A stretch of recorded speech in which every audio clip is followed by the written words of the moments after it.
I'm Derek, as many of you guys know, and I'll share with you a little bit of my journey. I guess it's a bit unconventional, although COVID did open up opportunity for the world, I think, to become more remote, as we knew for a couple of years there. But, I think that the path that I have around work and business, it is becoming more, and it's really transforming how we do business in the world. It's becoming more common, which, was forced by COVID. But funny enough, how you manifest things, I was just scrolling through Instagram yesterday and I saw a post and it really resonated with my talk. And so it says, I'll give you $4 million. But the only caveat is you get it bi-weekly over the next 40 years, and you have to go 8 hours a day, 5 days a week into an office. And when you think about it that way, it starts out, wow, okay, I'll look at that, but okay, over the next 40 years, and I think that if we've traded money for time for way too long, and I look at it a little bit differently. I run multiple businesses. We've done work in, I think I calculated 56 countries, which is really cool over the last many years, and I have teams and I have people that work with me in over 12 countries now. And so I long before the pandemic hit, this kind of revelation changed my life. I started working for a British firm, and in Canada, we get 2 weeks holiday. It's very standard at the beginning. And all of a sudden, I had 6 weeks the European way. And I literally went to my boss and I said, what am I supposed to do? And he's like, I don't know, spin the globe, pick a place and go. And I started to really do that, and I started to travel. And I realized that I was actually getting more work done on my holidays when I had no distractions being alone than I was going to the office every day. Exactly. And for me, it was just kind of revelation. So I started taking these vacations. My work didn't decline. It actually reversed. I became the highest performer in the business out of 100. Really started changing my life. Got to travel around the world, and I started teaching my way to, all of our offices on sales and relationship building. And, the term remote work often conjures images of, people confined to their homes or glued to their screens. But for me, it's about freedom, about flexibility, tapping into extraordinary talent, regardless of where you are. It's really easy to be a remote worker as like a digital nomad or one person, but it gets complex when you start running businesses in different countries. Things get much more challenging. I guess I gotta click this thing, sorry guys. Let's see. Power, we've talked about that. Flexibility and freedom, here we go. So this is where my passion is. I'm gonna turn a little bit so I can remember what I'm talking about.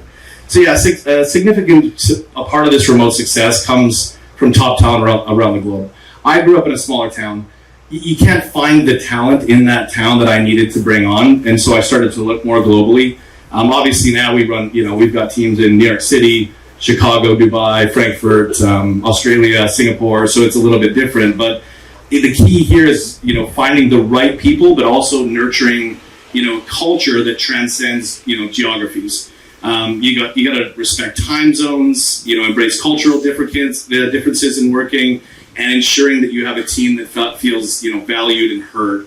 I think you guys do. Yoko does a pretty good job of that, obviously, and look at, you guys expanding international has been really, really, influencing on me as well. But the journey hasn't been without challenges.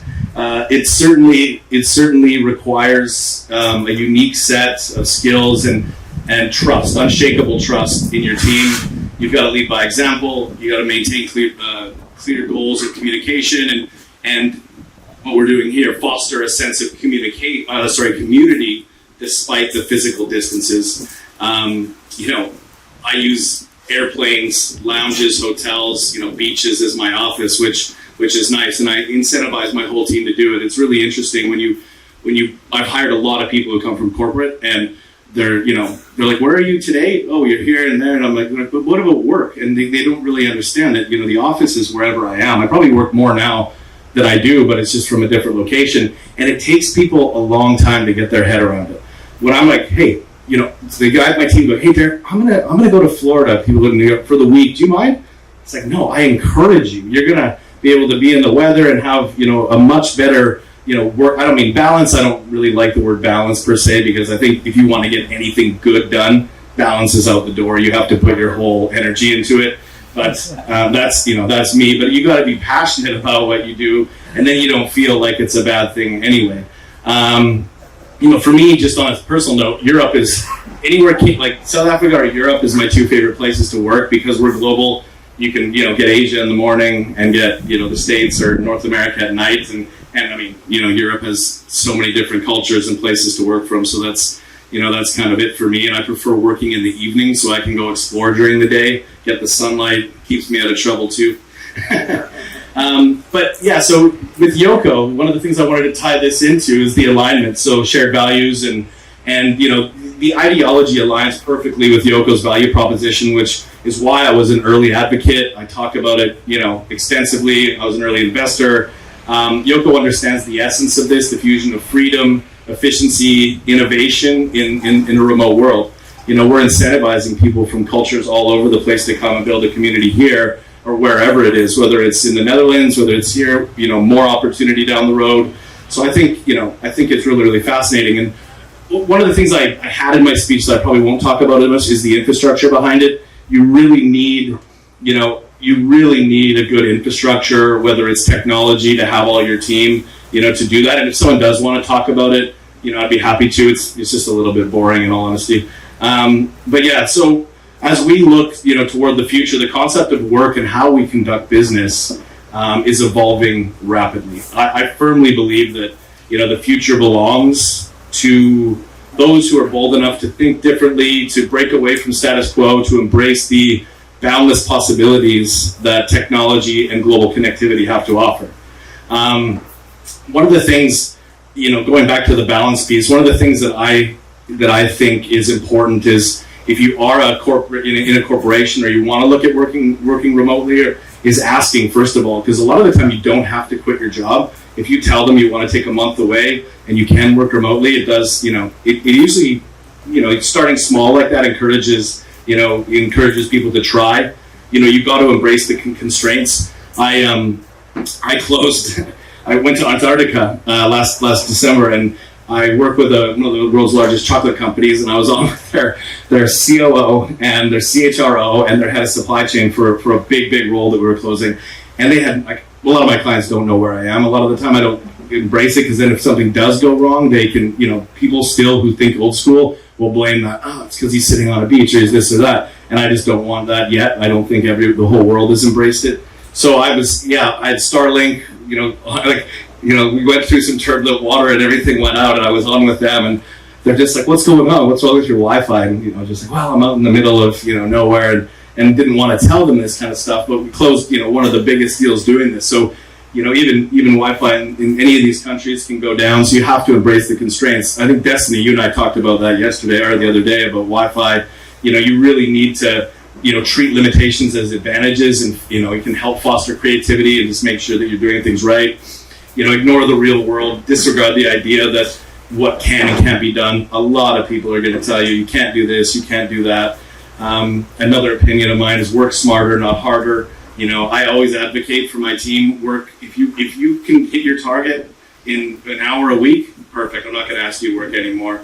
It doesn't bother me at all to make as many calls or as little calls as you like, but, we ultimately have a goal. Progress over perfection. I think that's a huge thing in society nowadays is, we try to perfect everything when good enough is good enough most of the time in work. Obviously, bridges or houses might be a little bit different, but, in most work, ignore what your competitors are doing. I see this a lot I own a couple of headhunting firms and most of my competitors are saying, no, remote work isn't the way, you need to foster inclusivity. And I think you can still do that in sales regardless of what you're doing. Another big thing, and this is probably the biggest, is in anything, in our community, and this is building a culture of trust. Trust employees to work. You have to do that remotely because you don't have any oversight, on their day-to-day, especially in different time zones. Because when I'm sleeping, they're supposed to be working and vice versa. Learn from your mistakes. That's one of the biggest things. And I think, having the community to trust that is important. So my talk is a little bit shorter. As we look toward the future, the concept of, work is evolving rapidly. I invite you to join me on this. I'd like everyone to rethink work, reimagine success, and build a world where success actually thrives on freedom, innovation, and a global community of brilliant minds. Just on that community note, unfortunately Liz isn't here, but I wanted to make a small announcement about Yoko. Is last Yoko Connect, I met Liz Elam, and Liz is obviously the co-working pioneer, and I own recruitment firms, and we linked up and started our own firm, which we're going to launch at her Juicy event in Salt Lake City in April. We did our first deal, as I mentioned to some people, Thursday, which with one of the biggest co-working companies in the world. Liz made the introduction to them. Thank you. And we are retained to identify their MD for North America for one of them. So a huge critical search, which is great. And Liz and I have, this is just the beginning, because there's a huge gap in the co-working spaces where a lot of it is hiring internally and not looking outside of that space for good minds. And Liz was doing this basically for free for a long time, is because she's so well connected. She was making introductions, and I said, you got to monetize this, and this is what I do. So if it wasn't for Yoko and this community, I wouldn't have met Liz, and this wouldn't have happened. So I think, take advantage of these situations, because it can be important. Let me see. I think that's pretty much all. But thank you for welcoming to this vibrant community. And I love the remote work game. I really, really think that most jobs can be done that way, and I think that it can foster more creativity and more freedom, and allow you to live a much more deeper life. So here we are. Thank you, guys. Oh yes. You said that you will say your 5 tips. Oh yeah, I gotta remember. Oh yeah, so when I'm on the road, just about my routine. Yeah, because it can be a little bit tough, and especially during COVID, it was really tough for a lot of people. But there are five things that I try to do every day, regardless. When you're on the road, especially, it's more important. It's good in life, regardless. But one is some work. Naturally, every day I don't treat any week as a weekend or a weekday. It's all the same to me. I try to think that way. So you got to do a little bit of work. You have to do something active. You have to learn something. You have to spend time with some friends, and then you have to do something for yourself. And I think that you can intertwine those. Like I like going to CrossFit classes or things like that, and that's my community piece, as well as learning, as well as fitness, and you can intertwine these. But if you can keep that, especially when you travel long term, because it can get lonely as a solo traveler as well. But I go to co-working spaces, I go to CrossFit gyms, because they all foster a sense of community, and that really, really helps with routine. But those are the 5 things that I try to do every day. And if you do, not every day it happens, but if you can do that every day is a pretty damn good day. So, cool. Thank you all. Thanks for the flexibility, Andre.